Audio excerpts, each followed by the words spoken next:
shoe fly, don't bother me. I got a 2.5, I got a 9 and a 40 sing. Shoe fly, don't bother me. I got a 2.5, I got a 9 and a 40 sing. Shoe fly, don't bother me. I got a 2.5, I got a 9 and a 40 C. Everybody wanna be a gangster, run around shooting at a little bit of anger, hanging with the sinner, but I never met a stranger. I never had enough of the baby in a manger. I love the entertaining, it could have been an angel. I'm from the QC, so you know I'm down south. Hey, thank y'all for joining us tonight. Tuama Music is representing the QC, giving back to the community. Tuama Music aims to arm, ready, move above obstacles that are in all their artists' way. Just ordinary people worshiping God, giving their best. We are here tonight with Tuama's blazing new underground artist, Alphonso Green, a.k.a. Agod'Da'GoD. Hey, Charlotte, you in for a treat tonight, man. We're not dealing with someone that just talks the talk, but they walk the walk. Yo, we're here tonight with Charlotte's one and only Agod'Da'GoD. Yo, Agod'Da'GoD, man, I'm glad to have you out tonight. Just wanted to ask you a few questions, man. Your gift, you have an extraordinary talent. And the lyrics, the way you pursue your lyrics and stuff is amazing. Bro, I just want to ask you this. When you first discovered that you had this gift, did you have any challenges bringing it out? I hear a lot of artists and they struggle with trying to find themselves and trying to really reach deep inside. It don't flow like they want it to flow. Mm-hmm. So, not on a scale where I felt like I would dominate the scene with all the artistic attributes that I had to offer, but in the sense that for a while, for like a very long extended period of time, I gradually started to mold differently, in the sense that when you first start out doing something, all you focus on is the feedback you get. And then it's like the second phase is where you honestly give a personal opinion of how you view your talents or your gifts in your own sense. And then I think the third phase is applying all of that knowledge to seeing you progress to another level from both of those first two phases. And like I say, for me, where I am from where I feel like I had been is I would hold on to a lot of things that I could recall. I remember I would say, I'm going to try to calculate how many good things to bad things I can remember. And then I would say, I'm going to try to remember how bad I was at this to how good I've gotten. But now it's almost like I can't wait for the next best thing to happen, whatever that is. Whether it's something that God gives me and it's, produced by me and it gets credits, shining lights toward me, or if it's a blessing that is unexpected, you know what I'm saying? Wow, okay. Did you ever have rap battles or anything like that? Because I noticed in some of your lyrics, man, you're very diverse with your lyrical content. You know something? I've had so many memories that have been lost over the years, for many different reasons. And I feel like at an early age, if I ever did really partake in like some real serious rap battles, not many of them stood the test of time to the extent that I could really point out more than one, but one stands out to me. We was in East Lamar back when East Lamar was still jumping hard, and we was in the Foot Locker, and it really wasn't even East so Lamar, much. Yeah, we really wasn't even battling. You know how the devil approach you. I ain't saying it was the devil, but what I'm saying is, when you standing for God, you always looking for random attack, and I had been sharpening my sword, right. Staying sharp on my craft and my skills or whatever, and my homeboy kind of started it up, just, start rapping. And, me feeling like, okay, we together, like, you coming at me, like, it wasn't really a clarified challenge. So I just kind of was like attributing, I was just contributing to what was taking place. Mm-hmm. And I got so caught up in what I was doing. This is when I first realized, like, I must have had some really standout abilities. You know what I'm saying? Right. Because the whole mall, I mean, practically, I can't really imagine it a better turnout. You know what I'm saying? Like, I was totally in a zone where I wasn't paying attention to anything. And when I started to come back to my senses, seriously, and I ain't exaggerating this at all, the whole Foot Locker was packed where you couldn't even walk out of the store. You know what I'm saying? And so I'm trying, when you freestyle and you hit a zone like that warp type of zone that I'm talking about, where it's like people who rap, anybody who rap kind of know what I'm talking about. Sometimes where you kind of like having a hard time coming up with something, and then the better at it you get, it's almost like it just flows naturally. Mm-hmm. And, we had both been rapping, and like I say, I was mentioning how I was the type of person I was very good at tuning out or blocking or isolating myself from outer influences so that it wouldn't take any credit, give any credit where it wasn't due in what was taking place with my abilities. You know what I'm saying? So long story short, after I finally finished, my verse or whatever, people was actually asking me for an autograph. And you could tell that I still wasn't really coming into the fullness of what was going on. It was like I didn't have that confidence yet that I was actually displaying already. Right. My personality didn't match my ability because I was like looking at people like, I ain't even got a rap name. Like, I really ain't even out here rapping in this world yet. You know what I'm saying? Like, so y'all really just shocked me, like. You didn't have no vision. You know what I'm saying? Yeah. I'm like, I would give you an autograph, but I almost feel silly, for real. Okay, gotcha. Mm-hmm. Wow. Well, man, definitely thanks for taking us to that in-depth look. What are some of the artists that maybe influenced you or inspired you? I remember being at my dad's mama's house, which is a very pro-white influence, you know what I'm saying, in the household, very church-oriented, you know what I'm saying, and I'm not saying they were racist, I'm not saying that. What I'm saying is you become a product of your environment and you kind of mold to the dispensation of time that you're living in. And you know what I'm saying? The blacks was confident and bold enough to interact with the whites, vice versa. But you could kind of tell that you stood with your own kind. So I'm, pretty much in a white household, and I'm standing there in a navy blue suit, and I'm in Hidden Valley. Hidden Valley Kings was the top of the town at that time, me growing up, and I'm watching TV on my way to church. And I'm watching Snoop Dogg. Right. Snoop Dogg, in my living room, got to go to church. And I was like, I remember, it was clear that I was like, I want to be like him when I grow up. All right. And so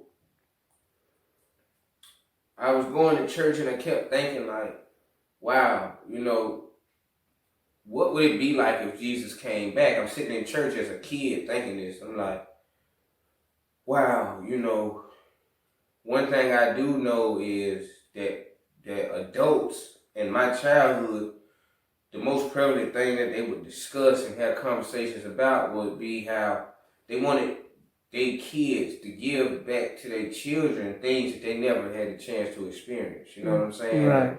And so I'm thinking about God, and I'm thinking about what's, taking place all around me in my view on a natural level of what I'm seeing with my own two eyes. And I'm like,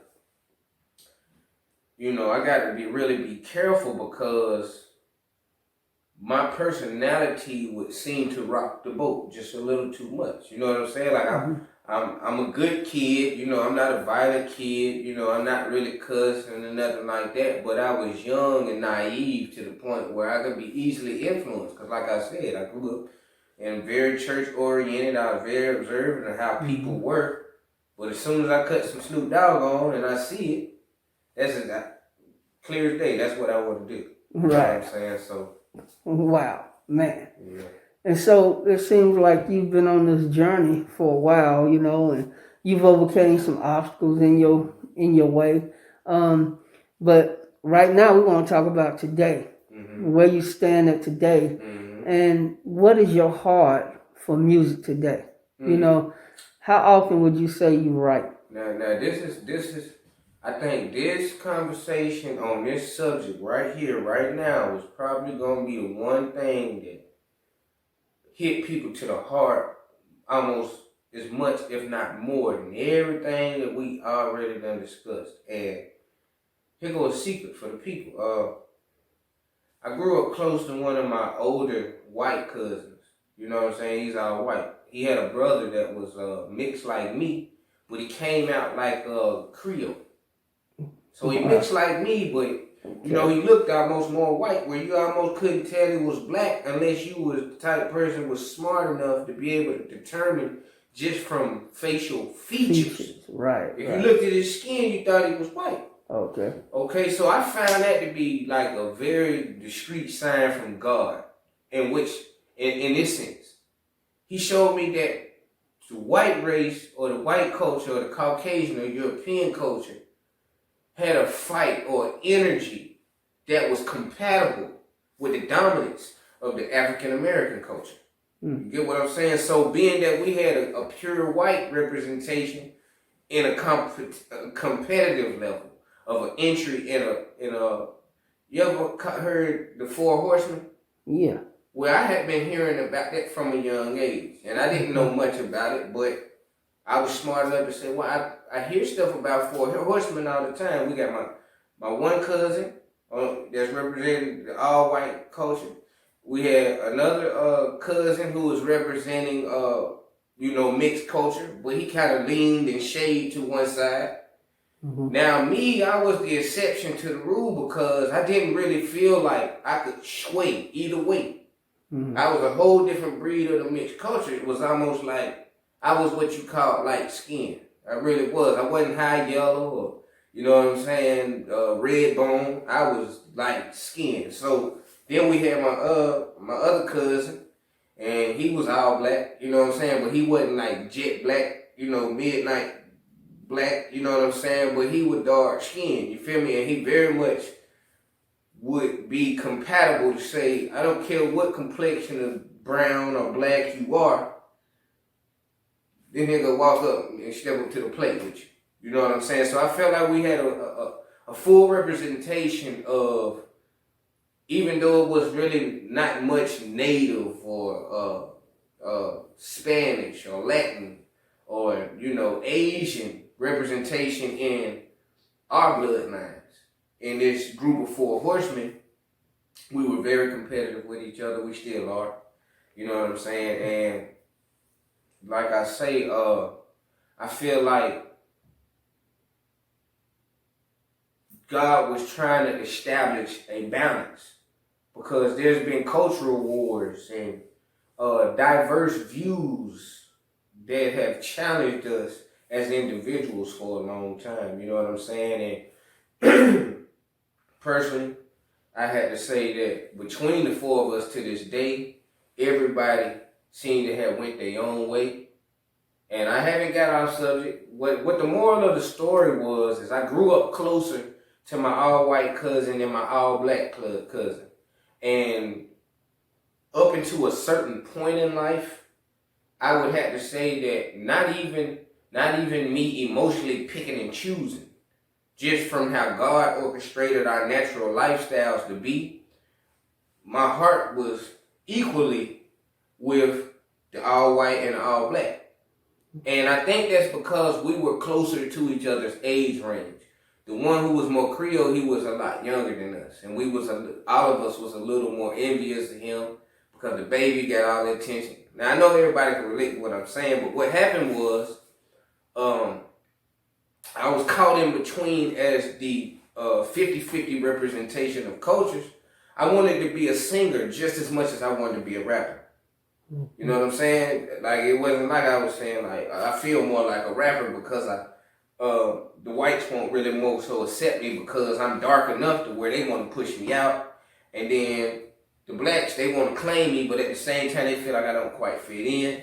So it kind of put me in a stage of having to stand on my own, which I think was good for me because it made me more balanced and it gave me a desire to want to pull in what made me feel like it's almost if I was being pushed out. You know what I'm saying? Wow. So Sounds like more of an internal cultural battle going on inside of you. It was. That you had to, really fight to bring it out and to really find yourself so you didn't, it's good that you didn't sway to the left or the right, that you was equally balanced on both sides. Now, this is where I want to go with this conversation. Okay.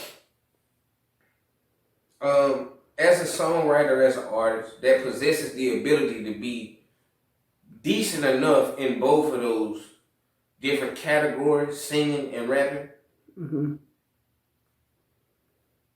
for me, I feel like I would have to say rapping is easier for me as a songwriter and as an artist. But at the same time, I feel like it's easier to be moved. You understand? You ever went to church? Like, it's almost like, who, if you had to take a vote and ask people, like, do you feel more moved? Do you feel more influenced? Do you get more something that wells up inside you from rap music or world music or R&B type music or church music? Mm-hmm. And I think I still, to this day, I'm like having to deeply pray to God to really show me how and who I'm going to be, because I think I know now who I am. Wow, man. Mm-hmm. Well, man, I'm so pleased to have you out tonight, man. Ladies and gentlemen, you have just listened to and discovered Charlotte's QC's finest, Alphonso Green, a.k.a. Agod'Da'GoD. Y'all, please don't sleep on him. He's an extraordinarily gifted individual who is here to bring back to the community and to build up. Two Armor Music is glad to be able to help build you up. Thank you for coming out tonight, man, and appreciate you. Much love, and your music is gonna really turn some hearts, man, and your gift, is amazing. Hopefully people will come closer to God, and unify the city. And if I could tell them one thing, it would be, I think we all raised by a nation by God's greatness, you know what I'm saying? Right. By a nation, by God's greatness. And that's inconsiderably more than anyone can ask for, because what you have to offer is real, and people can really grasp it. Music first entered into my life. He was a great singer, and he was battling with a black singer at our church. They used to go back and forth, and most people be like, black people got more soul. But people were catching the Holy Ghost because he was like one of them white boys, and he kind of would get close enough to be like, man, we're gonna have to start bringing all this together now. But being that my cousin was so in the street, I can't leave him out there. I know I got some good in me. I wanted to go out there and see if I could bring him back in, but you already know the story, you know what I'm saying? Hey, that's what's up, man. Love you, man. God bless you. Keep doing what you do. Keep doing what you do. QC love, brother. Shoot fly, don't bother me. I got a 2.5, I got a 9 and a 40 sing. Shoot fly, don't bother me. I got a 2.5, I got a 9 and a 40 sing. Shoot fly, don't bother me. I got a 2.5, I got a 9 and a 40 C. Everybody wanna be a gangster, run around shooting at a little bit of anger, hanging with the sinner, but I never met a stranger. I never had enough of the baby in a manger. I love the entertaining, it could have been an angel. I'm from the QC, so you know I'm down south.